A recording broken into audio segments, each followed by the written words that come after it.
ఇస్రో మాజీ chairman doctor Krishnaswamy Kasturirangan 2025 April 25న బెంగళూరులోని తన నివాసంలో తుదిశ్వాస విడిచారు.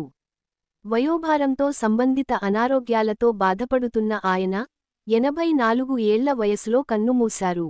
భారత అంతరిక్ష పరిశోధనకు ఆయన చేసిన సేవలు అమోఘం. 1994 నుంచి 2003 వరకు ఇస్రో చైర్మన్గా పనిచేసిన కస్తూరిరంగన్ గారు పిఎస్ఎల్వి, జిఎస్ఎల్వి వంటి శాటిలైట్ లాంచ్ వాహనాల అభివృద్ధిని నడిపించారు. అదే సమయంలో IRS-1C, IRS-1D వంటి శాటిలైట్లు కూడా విజయవంతంగా నభోమండలంలోకి పంపబడ్డాయి. అంతరిక్ష రంగంతో పాటు విద్యా రంగంలో కూడా ఆయన విశేషంగా సేవలందించారు.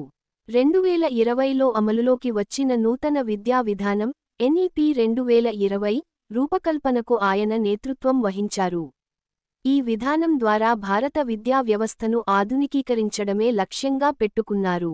పద్మశ్రీ, పద్మభూషణ్, పద్మవిభూషణ్ వంటి అత్యున్నత పురస్కారాలను దేశం ఆయనకు అందించింది. రాజ్యసభ సభ్యుడిగా, జవహర్లాల్ నెహ్రూ విశ్వవిద్యాలయం ఛాన్సలర్గా, కర్ణాటక నాలెడ్జ్ కమిషన్ చైర్మన్గా అనేక పాత్రలు నిర్వహించారు. ఆయన అంతిమ దర్శనార్థం ఏప్రిల్ 27న బెంగళూరులోని రామన్ రీసెర్చ్ ఇన్స్టిట్యూట్లో ప్రజలకు అవకాశం ఇవ్వనున్నారు. ప్రధాని నరేంద్ర మోదీ సహా అనేక ప్రముఖులు ఆయన మృతికి సంతాపం తెలిపారు.